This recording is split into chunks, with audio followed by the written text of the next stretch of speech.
Good day, fellow value investors. Comcast is getting interesting now.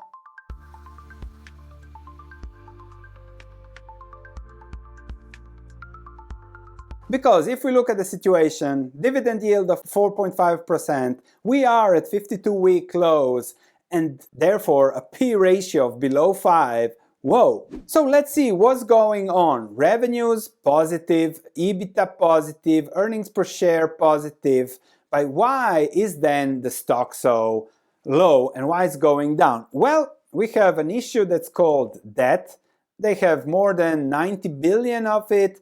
However, they still manage that debt and they are growing the dividend. Everything looks good from that fundamental perspective. Cash flows, still very positive cash flows, 4.4 billion for just this last quarter. They are operating in two primary complementary businesses, connectivity, the wireless and things like that, and also theme parks, studios, and media that you likely watch on your favorite programs, Peacock, and things like that. Now, they have 6 major growth drivers: residential broadband, wireless, business services, theme parks, streaming, premium content in there, studios, UK, US, okay, content experience and connectivity platforms, 64%. I don't know if you are a user, Xfinity, Comcast Business, Sky, and then there are also the platforms, more and more subscribers on Peacock,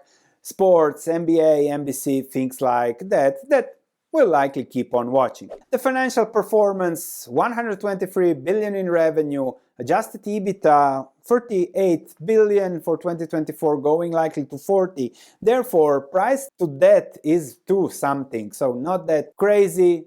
12.5 billion of free cash flow, that's a 12% free cash flow yield. The outlook is for a gradual impact from its refreshed market approach, and they expect to gain traction over several quarters. So they have been in a difficult situation related to that. There is competitive pressure in broadband, which is likely leading to lower prices, better offerings, less margins, lower cash flows, and that is why the market is a little bit negative towards them. Low wireless penetration, presenting expansion opportunities, theme parks, things like that, okay. However, again, macroeconomic uncertainties, if there is a recession, the profits will get hit hard because it is a highly competitive environment, advertising, television, so that's the risk, and they are trying to lower prices. They will have to lower prices over time. They are spinning their cable television network, so that is something perhaps to watch as a spin. But the key also is here with the debt. If you look at the interest rates there, if interest rates don't go lower, that is also a big burden for Comcast because all this debt will have to be refinanced at higher costs, higher interest payments, which means Comcast is like the government where interest rates are a key factor.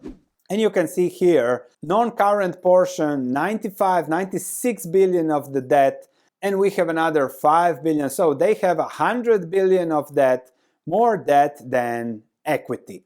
And then again, as I said with HPQ, it is the market, the AI bubble, the growth of 20, 30, 200%, the crypto, this, that makes these cash flow cows very, very uncool. But uncool, however profitable. I have put here Comcast, 10% likely returns going forward, a little bit on the higher risk side because of recession. Now, we are already here at a nice bunch of good returns. Of course, there is always the risk of recession that we'll discuss likely this Saturday, which is then something to think about. But there is this bifurcation in the market. There is this bunch of stocks that are extremely expensive, promising promises, and there is this, let's say, things that we use daily that are getting cheaper and cheaper. At some point, when you're happy with the fundamentals, you buy it, you forget it, you buy more if it goes lower, reinvest the dividends. We are now talking free cash flow yields above 10%. That's something you can build your wealth on. Let me know what you think in the comments. I'll see you in the next video.